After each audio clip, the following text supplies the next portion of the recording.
శ్రీ శివాయ గురవే నమః. గురవే సర్వలోకానాం విషదే భవరోగిణాం నిధయే సర్వ విద్యాన దక్షిణామూర్తయే నమః. మనం చెప్పుకుంటా అతను కౌరెక్కడిని తెలియాలని కవి సదస్సుని దర్శనం శ్రవణిస్తూ చెప్పడానికి ప్రయత్నిస్తుంది. నిన్న మనం హరిశ్చంద్ర పాఠ్యం చెప్పుకుంటున్నాము. గౌరవం రాసిన హరిశ్చంద్ర పాఠ్యం చెప్పుకున్నాను. మొదలు గౌరణ తన హరిశ్చంద్రం కథను ఋగ్వేదం మొదటి కథ మొదలు చెప్పుకున్నాడు. కానీ ఋగ్వేదం అంటే తత్సంబంధమైన బ్రాహ్మణమైన ఐతరేయమని అర్థం. అంటే ఐతరేయ బ్రాహ్మణం అందు హరిశ్చంద్ర గాథ ఉంది. ఈ హరిశ్చంద్ర కథకును ఐతరేయ బ్రాహ్మణవందరి కథ హరిశ్చంద్ర కథకును హరిశ్చంద్ర సామరస్యంతో కూడి ఉంటే తప్ప మరొకటి ఏమీ కానరాదు. పురాణములో మార్కండేయ పురాణం నందు హరిశ్చంద్ర కథ కాదు. గౌరణ ఆ పురాణం కథను కొంతవరకు అనుసరించింది. మరికొందరు స్కాంద పురాణం నందు హరిశ్చంద్ర కథ కాదని ఆ కథయే గౌరవకు మూలమని చెప్తున్నారు. కానీ తెలుగునాట గౌరవ కావ్యములనే ప్రాధాన్యం ప్రచారం కలిగినది కనుక హరిశ్చంద్ర కథ ఎందుకు గౌరవ పలు తావులో మార్పులు కావించింది. ఆ మార్పులను తెలుసుకున్నటకు ముందు ఐతరేయ బ్రాహ్మణమందరి హరిశ్చంద్ర కథను మార్కండేయ పురాణకందరి హరిశ్చంద్ర కథను పరిశీలింపాలి. లేకపోతే ఆ గౌరవం చేసినటువంటి మార్పులు తెలుసుకోవడం చాలా కష్టమవుతుంది. గగన ప్రయత్నం అవుతుంది. ఇప్పుడు ఐతరేయ బ్రాహ్మణ కథ. పూర్వ హరిశ్చంద్రుడను రాజు చిరకాలము అనపత్యుడే ఉండి తనకు పుత్రుని కోసము పుత్రుని ఇచ్చినటువంటి ప్రసాదించినటువంటి బలి పశువుగా చేసి అతని పశువంచి నరమేధము చేయునని వరుణుని వేడని. ఆ వరుణదేవుడు అనుగ్రహం వల్ల రోహితుడైన పుత్రుడు కలిగాడు. వరుణుడు కోరిక తీరుడు కనుక ఆడిన మాట కట్టుబడి నరమేధము చేయమని. ఆ నరమేధమునకు హరిశ్చంద్రుడు పుత్రవ్యామోహమున పడి కాలమును జరుపుకొని వచ్చిన. వరుణుడు కోపించి శపింతుడని భయపెట్టగా జరిగిన కథను కుమారుడు చెప్పాను. కుమారుడు అప్పటికి కొడుకు ధనుగ్రహణ యోగ్యమైన ఈడుకు వచ్చాను. రోహితుడు అడవులకు పోయింది. అట వరుణదేవుని శాపం వలన హరిశ్చంద్రునకు జలోదర వ్యాధి వచ్చాను. తండ్రికి సంభవించిన ఆ వ్యాధికి కొడుకు చింతిస్తూ సునశ్శేఖుడను బ్రాహ్మణ కుమారుని విరిడబ్బుతో అంటే విరిచుకొచ్చి తెచ్చినప్పుడు ఆ డబ్బు తీసుకొచ్చి విరిచి తెచ్చి అతని ఆగ పశువుగా ఉంచింది. పాపం బ్రాహ్మణ కుమారు తీసుకొచ్చి విరిచి చేశాడు.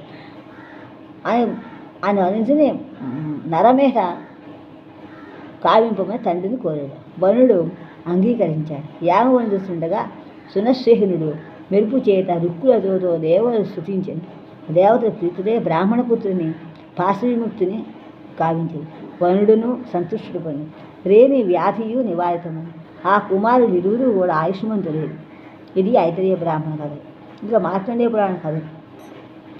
తొలి హరిశ్చంద్రులను నృపుడు అయోధ్యాధిపతిగా రాజ్యం నిలిచింది. ఆ దేవుడు సత్యనిష్టాగరిష్ఠుడు, ధార్మిక వర్తనుడు.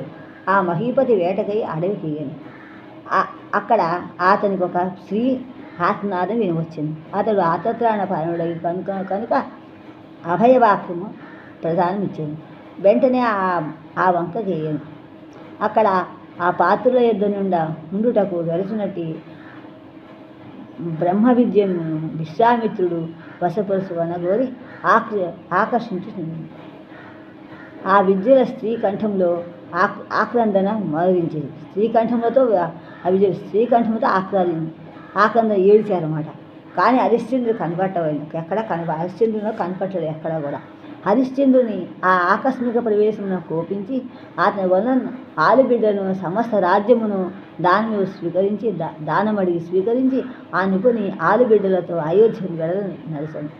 హరిశ్చంద్రుడు సతీతోడను సుతుని తోడను జీవిత శేషమును గడుపుటకు పుణ్యరాశి అయిన కాశీ చేరి విశ్వామిత్రుడు అతని వెంట రాగా వెన్నంటిపోయి పూర్వం అతని చేయించిన యాగమునకు భూమి దర్శనం ఇమ్మని బలవంతము చేసింది. పాపమా రాజు బదులు పలకలేక పత్నిని పుత్రులను తన్ను అమ్ముకొని ఈ ఋషి రుణము తీర్చండి. ఈ బ్రాహ్మణునకును అమ్ముడు పోయిన హరిశ్చంద్రుడు హరిశ్చంద్రుని యొక్క భార్య చంద్రమతి పుత్ర లోహితాసుడు సర్పద్రష్టుడై మరణించింది. వాని అలా విని దాన్ని కొనిపోయి కాటికి జని గుండెల విసర ఏడవగా ఏడ్చాడు. ఆ ఏడుపు విన్న హరిశ్చంద్రుడు సర్వము గ్రహించి ఇక ఎలా నేను నెలపై జీవిస్తాను వ్యర్థమని ఆలోచించి చితిని చూసి ఇట్లు పలికాడు. కన్న కొడుకు లేని మనము పుత్రుని నేల సకుటుంబంగా ఆహుతి చేసుకుందాం. వారు ఆ పనికి సిద్ధపడుతుండగా హరిశ్చంద్రుని సత్యవ్రతనకు దేవతలు మెచ్చి నేలకు వచ్చి వారిని వారించి కొడుకును బ్రతికించి బుద్ధితో స్వర్గమునకు రమ్మని ఆహ్వానించి రాజు తన ప్రజలను వీడి తాను స్వర్గమునకు అందుటకు నిరాకరించాను. స్వర్గసుఖములు అందుటకు నిరాకరించాను. అంతటా వేల్పూరు మరింతలు మెచ్చి లోహితునకు రాజ్యపట్టం వసిగిరి. రాజునకు ప్రజలకు స్వర్గం వసించింది. అంత జరిగినదంతయు విన్న వశిష్ఠ మహర్షి విశ్వామిత్రుడి పైకి విసిగా అతని పైకి విసరగా అతని కొంగవైపుట్టుమని శపించాను. ఈ మాట విశ్వామిత్రుడు శపిస్తే విశ్వామిత్రుడు వశిష్ఠుని కంటే 2 ఆకులు ఎక్కువ చదివాడు. కావున ఊరకుండగా నీవు ఆడేరు పక్షివి కమ్మని ప్రతిశాపం ఇచ్చాను. ఆ మనుషులు ఇరువురు ప్రతిశాపము వల్ల అతడు ఆడవకముగా జనించి కోపావిష్టుడై కొంతకాలం పోరాడేది. అంత బ్రహ్మదేవుడు కుపితుడై ఏతించి వారి కలహమును నుండి తప్పించి శాంతింపజేసింది. ఇది పురాణ గాథ. ఇక హరిశ్చంద్ర కథ.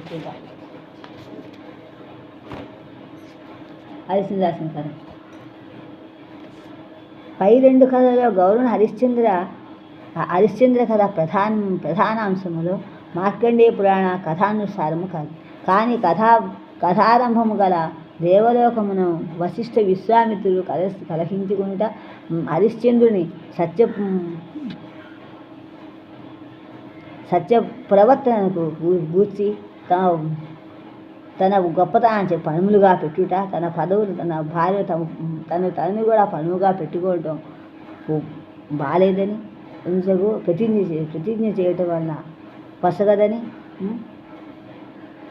పనులుగా పెట్టుట పందెము మరణించుటయు ప్రతిజ్ఞ చేయుటయు గౌరవనకు కలిగించినవే కానీ మార్కండేయ పురాణం ముందు లేదు. కావ్యమందలి ప్రధాన పాత్రములలో ఎన్నదగినది నక్షత్రుని పాత్రమును కూడా గౌరవ కల్పనే. కాశీరాజు కుమారుని చంపి సకలం నగరం అపహరించి పారిపో దొంగ రాజభటుల యొక్క వెన్నంటగా ఆ నగరమే భాద్రమతిని పారవేసి ఆ నగరమే వెంటనే చంద్రమతిని యొద్ద పారవేసి మళ్ళీ వెళ్ళిపోయాడని కూడా రాజా అతనికి మనశిక్ష విధించుటవి కూడా కాటికావు వృత్తి అందున్న హరిశ్చంద్రుడు ఆమె వంక అంగీకరించలేని కూడా ఆచరింప సంఘటించిన కూడా ఇదంతా కూడా ముఖ్యం. అంతా కూడా వింతగా విశిష్టంగా ఆశ్చర్యంగా గొప్పగా ఉంది కథ కల్పన. అందువలన అగుట వలన వింత విషయములు కూడా మార్కండేయ పురాణంలో కానరావు. అది అలా ఉండని ఆడబక యుద్ధము గౌరవ హరిశ్చంద్రం ముదిత ప్రతియందు నేడు కానరాదు. ఈ ద్యూతకావ్యమును పరిష్కరించి తొలుత ప్రకటించిన పుస్తకము వేద వెంకటరాయ శాస్త్రి గారు ఆ కథను గ్రంథము నుండి తొలగించింది. ఆ కథాభాగము ఔచిత్యము భూయిష్టము అనౌచిత్య భూయిష్టము అవుటి చేత గ్రంథము నుండి దాన్ని తొలగించింది. అట్లు తొలగించినట్లుగా వ్రాసి అనేక మంది చెప్పారు. సెలవిచ్చింది. కానీ ఆ పని గౌరనయే కావించి ఉండినచో ఈ ద్విపద కావ్యమునకు మరింత ప్రశస్తి వచ్చి ఉండింది. పురాణ కథ అనుసరించబడినది కుతూహలముతో గౌరన ఆ ఆడబక యుద్ధమును కూడా రచించి ఉండును. కానీ అట్లు చేయకుండా ఔచిత్య దృష్టి పరవడటం అని చెప్పక తప్పదు. గౌరన కవితాశిల్పం చూస్తే గౌరన రచించినటువంటి 2 కావ్యములలో హరిశ్చంద్ర ద్విపద కావ్యం, అతని కీర్తినికి పతాకం. ఈ కావ్యమున క్రీస్తుగా 1842లో పిసి బ్రౌన్ అచ్చు వేయించాడు. ఆ ద్విపద కావ్యమును అనుసరించి శంకర కవి శరభ కవి పద్యకావ్యముగా రచించింది. ఈ గౌరన శిల్పము కౌశలంతో అనల్పమైంది. ఈతనికి రసదృష్టి చాలా ఎక్కువ. పాత్రచిత్రణము, స్వాభావికత మున్నగు సాహిత్యములు హరిశ్చంద్ర కథలో సంపూర్ణముగా వికాసించాయి. మనోహరంగా ఒప్పాలి. ఇంకా రూపచిత్రణం చూస్తే ఈ హరిశ్చంద్ర గౌరవ రూపచిత్రం చూస్తే ఈతడు ప్రదర్శించినటువంటి స్వాభావికత తిక్కన్నయే అనదగినట్టుగా ఉంటుంది, అనుకరించినట్లు ఉంటుంది.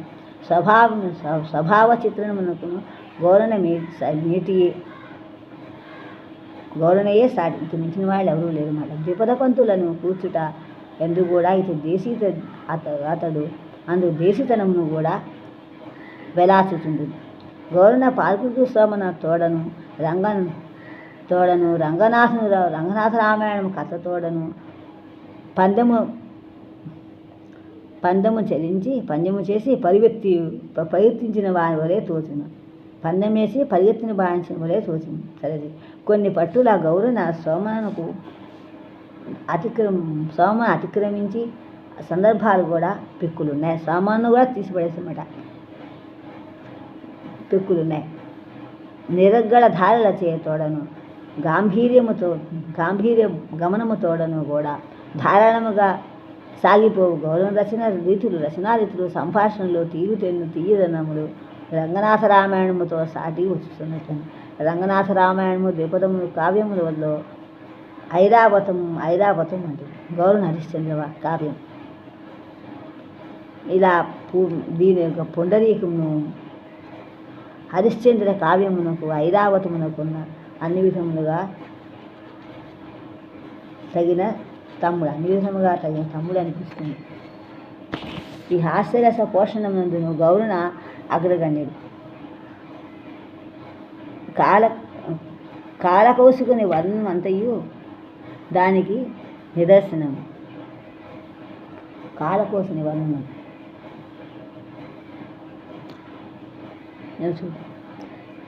చిరునవ్వున నవ్వి వశిష్ఠుడాగ్రహం మెరయ కౌశిక సంయమికి నిట్టులనియే